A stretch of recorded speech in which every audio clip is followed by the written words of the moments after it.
You will hear a number of different recordings, and you will have to answer questions on what you hear.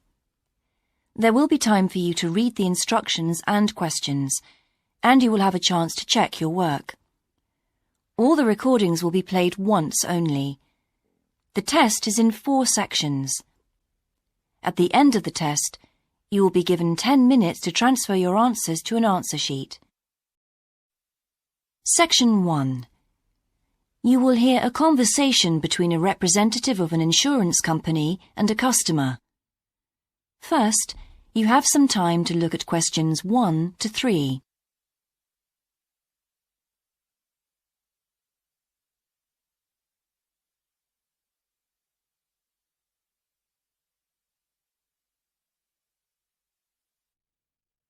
Now we shall begin. You should answer the questions as you listen, because you will not hear the recording a second time. Listen carefully and answer questions 1 to 3. Good morning, Total Insurance. Judy speaking. How may I help you? I recently shipped my belongings from overseas back here to Australia, and I took out insurance with your company. Some items were damaged during the move, so I need to make a claim. What do I have to do? Okay, well, first I need to get a few details about this. Can you give me your name, please? Yes, it's Michael Alexander. Okay, and your address, please? My old address or my current one? Your current one. It's 24 Manly Street, Milperra, near Sydney. What was the suburb, sorry? Milperra, Milperra. Right. Now, who was the shipping agent, Mr. Alexander? You mean the company we used? Yes, the company who packed everything up at the point of origin. Oh, it was, First Class Movers. Okay. Where were the goods shipped from? China, but the ship came via Singapore and was there for about a week. Don't worry, all of that information will be in the documentation. Now, the dates. Do you know when the ship arrived? It left on the 11th of October and got to Sydney on the 28th of November. Okay. I need one more thing. There's a reference number. It should be in the top right-hand corner of the pink form they gave you. Let me have a look. I have so many papers. Yes, here it is. It's 601 ACK. Thanks. Before you hear the rest of the conversation, you have some time to look at questions 4 to 10.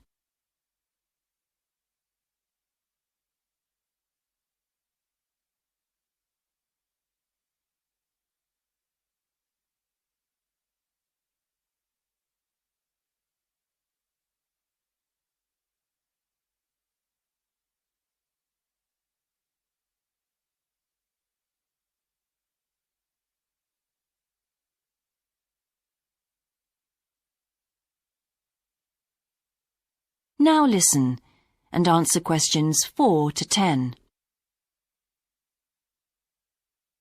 I need to take down a few details of the actual damage over the phone before you put in a full report. Can you tell me how many items were damaged and what the damage was? Yes, well, 4 things actually. I'll start with the big things. My TV, first of all. It's a large one, very expensive. Insurance doesn't cover electrical problems. It isn't an electrical problem. The screen has a huge crack in it, so it's unusable. I see. Any idea of the price to repair it? No. Well, I don't think it can be repaired. It will need a new one. Okay, I'll make a note of that and we'll see what we can do. Now, what was the second item? The cabinet from the bathroom was damaged as well. It's a lovely cabinet. We use it to keep our towels in. And what is the extent of the damage? Well, the back and the sides seem okay, but the door has a huge hole in it. It can't be repaired.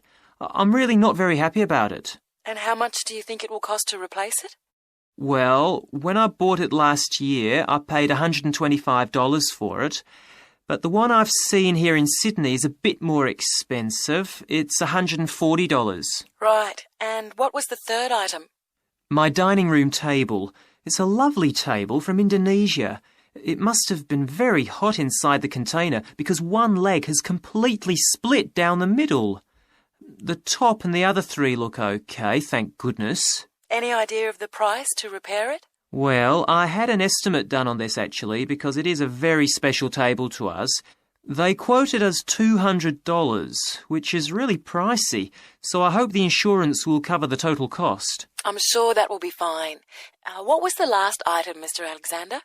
Well, we have a lovely set of china plates and dishes, with matching cups, saucers, the lot. They were all in the one box, which must have got dropped because some plates were broken. 6, actually. And can you tell me the replacement value of these? Well, it's hard to say because they were part of a set, but they can be up to $10 each as it's such a good set. OK, so that would be around $60 altogether. Yes, that's right. And is that all of the items? Yes. So, what do I have to do now? That is the end of section 1. You now have half a minute to check your answers.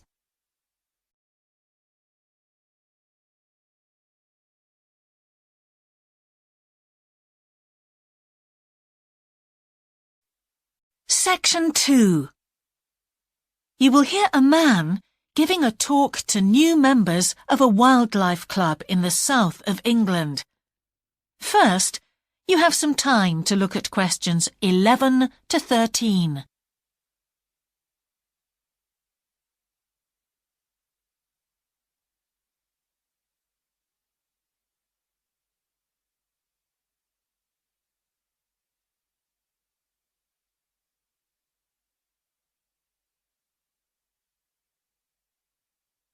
Now listen carefully and answer questions 11 to 13.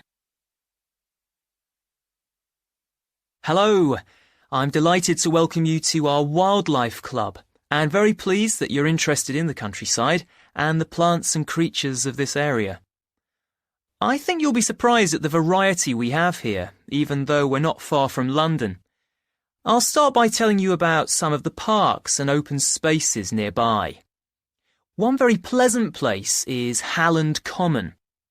This has been public land for hundreds of years, and what you'll find interesting is that the River Ouse, which flows into the sea 80 kilometres away, has its source in the common.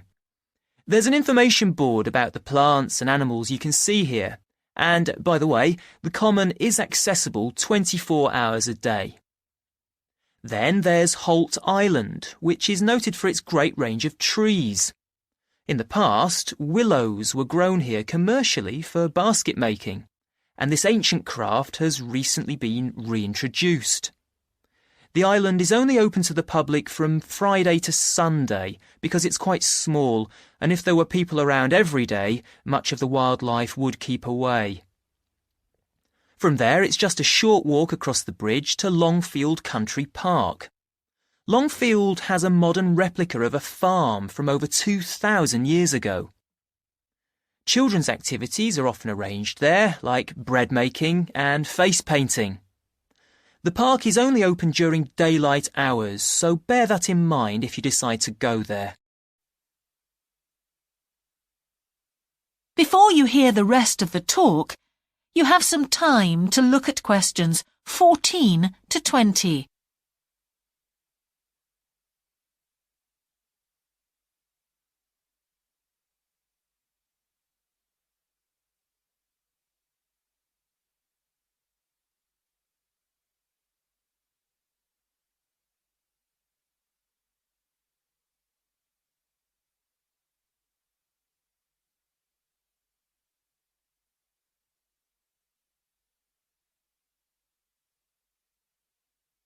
Now listen and answer questions 14 to 20.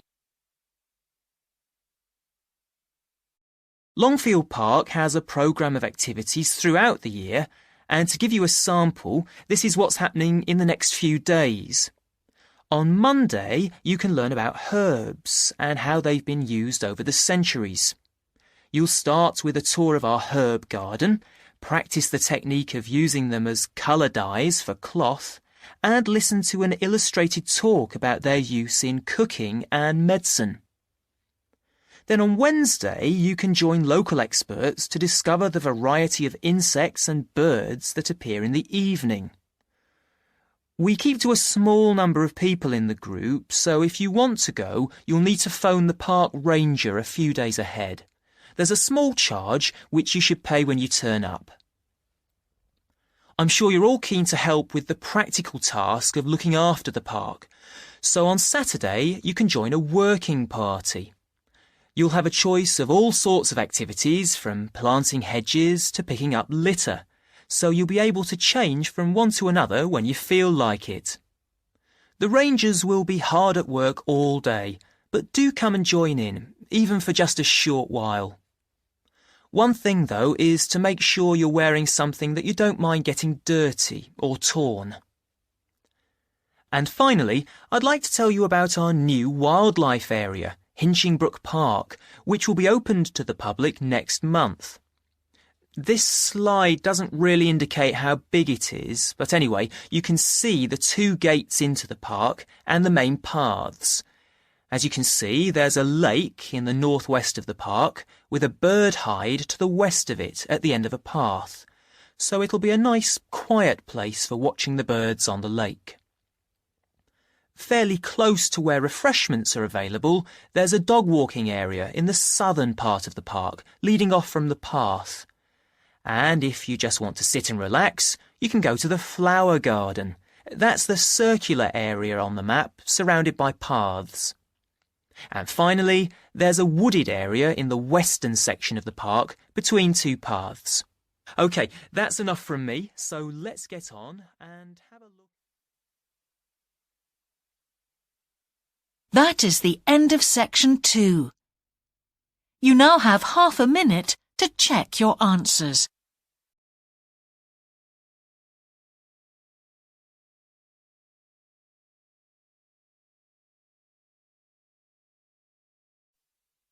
Section 3.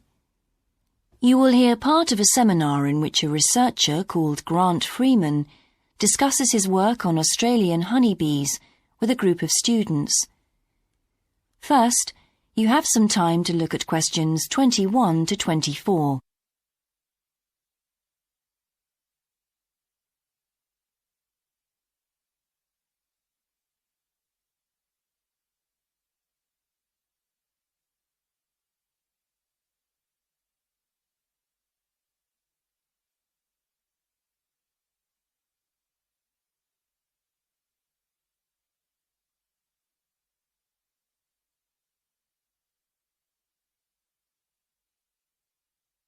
Now listen carefully and answer questions 21 to 24. Good morning, everyone. In today's seminar, Grant Freeman, a biologist who specialises in identifying insects and who works for the Australian Quarantine Service, has come to talk to us about his current research work. Right, well, over to you, Grant. Good morning, everyone. I'm sure that you know that the Quarantine Service regulates all food brought into Australia. Well, obviously they want to protect Australia from diseases that might come in with imported goods, but they also want to prevent insect pests from being introduced into the country, and that's where I have a part to play. Anyway, my current research involves trying to find a particular type of bee, the Asian honeybee, and finding out whether there are any of them around in various states of Australia. We discovered a few of them in Queensland once and eradicated them. Now we're pretty keen to make sure that there aren't any more getting in, particularly to New South Wales and other states. What's wrong with Asian honeybees? Are they so different from Australian bees? Well, in fact, they look almost the same, but they are infested with mites, microscopic creatures which live on them, and which can seriously damage our own homegrown bees, or could even wipe them out. Well, what would happen if Australian bees died out? Well, the honey from Australian bees is of excellent quality, much better than the stuff the Asian bees produce. In fact, Australia exports native queen bees to a large number of countries because of this. When the European honeybee was first discovered out in the bush, We found they made really unpleasant honey, and they were also too big to pollinate many of our native flowers here in Australia. That must have had a devastating effect on the natural flora. Did you lose any species? No, we managed to get them under control before that happened. But if Asian bees got in, there could be other consequences. We could lose a lot of money because, you might not be aware, but it's estimated that native bees' pollination of flower and vegetable crops is worth $1.2 billion a year. So in a way, they're the farmer's friend. Oh, and another thing is, if you're stung by an Asian honeybee, it can produce an allergic reaction in some people, so they're much more dangerous than native bees. Before you hear the rest of the seminar, you have some time to look at questions 25 to 30.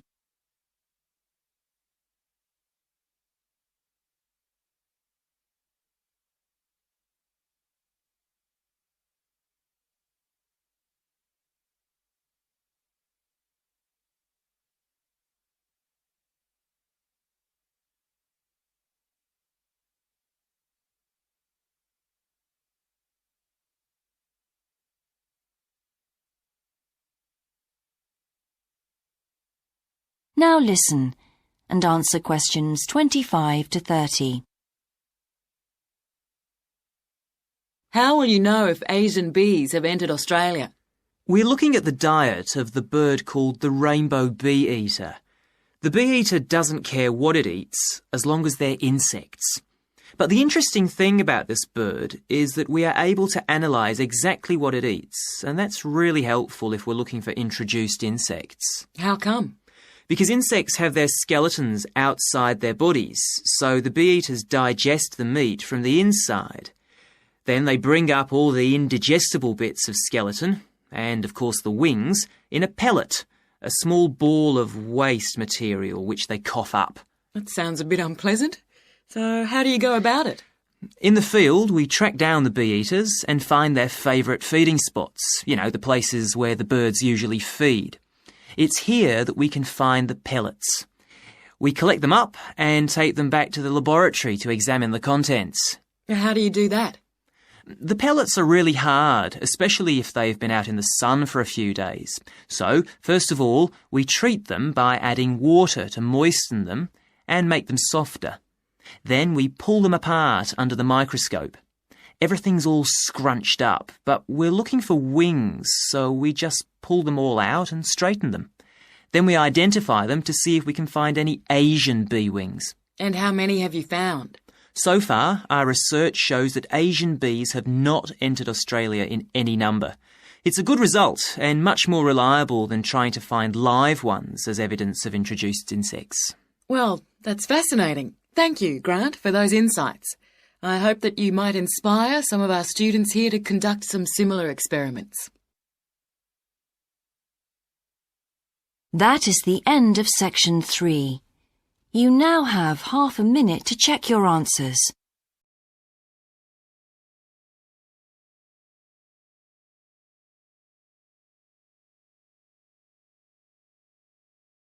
Section 4. You will hear the beginning of a lecture about business cultures. First, you have some time to look at questions 31 to 40.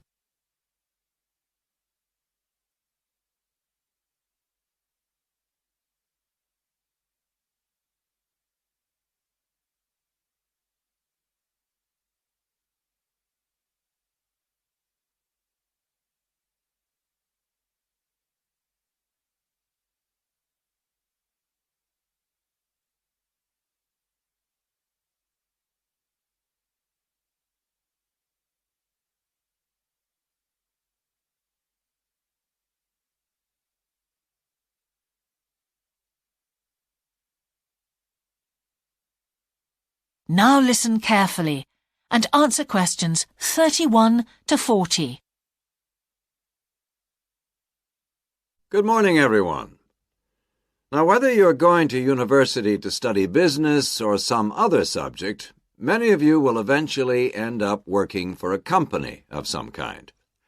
Now, when you first start working somewhere, you will realize that the organization you've joined has certain characteristics. And we often refer to these social characteristics as the culture of the organization. This includes its unwritten ideas, beliefs, values, and things like that. One well-known writer has classified company cultures by identifying 4 major types. The first type is called the power culture, and it's usually found in small organizations. It's the type of culture that needs a central source of power to be effective. And because control is in the hands of just 1 or 2 people, there aren't many rules or procedures. Another characteristic is that communication usually takes the form of conversations rather than, say, formal meetings or written memos. Now, one of the benefits of this culture is that the organization has the ability to act quickly, so it responds well to threat or danger on the one hand, and opportunity on the other. But on the negative side, this type of organization doesn't always act effectively, because it depends too much on 1 or 2 people at the top, and when these people make poor decisions, there's no one else who can influence them. And the kind of person who does well in this type of business culture is one who is happy to take risks, and for whom job security is a low priority. The next type is known as role culture. That's R-O-L-E, not R-O-L-L, by the way. And this type is usually found in large companies, which have lots of different levels in them. These organizations usually have separate departments that specialize in things like finance or sales or maintenance or whatever. Each one is coordinated at the top by a small group of senior managers, and typically everyone's job is controlled by sets of rules and procedures. For example, there are specific job descriptions, rules for discipline, and so on. What are the benefits of this kind of culture? Well, firstly, because it's found in large organizations, its fixed costs, or overheads as they're known, are low in relation to its output or what it produces. In other words, it can achieve economies of scale. And secondly, it is particularly successful in business markets where technical expertise is important. On the other hand, this culture is often very slow to recognize the need for change, and even slower to react. What kind of person does this type of culture suit? Well, it suits employees who value security and who don't particularly want to have responsibility.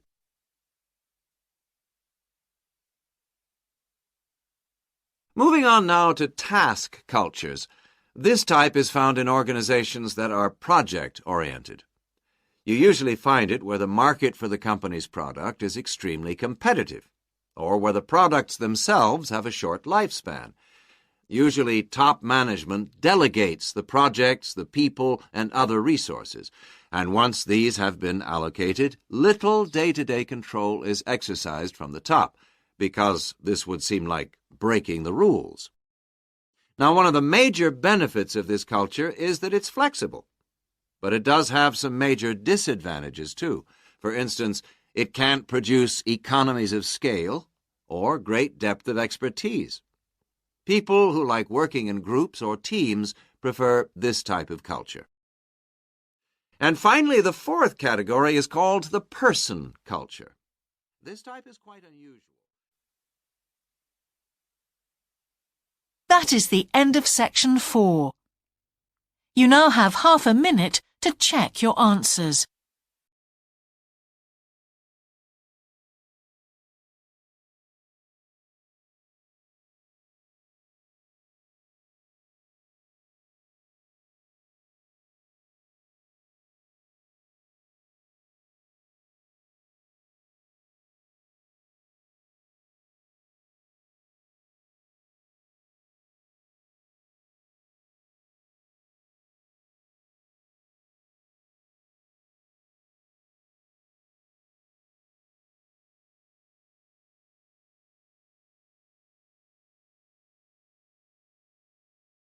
Like, share, subscribe the channel, and press the bell icon for further updates.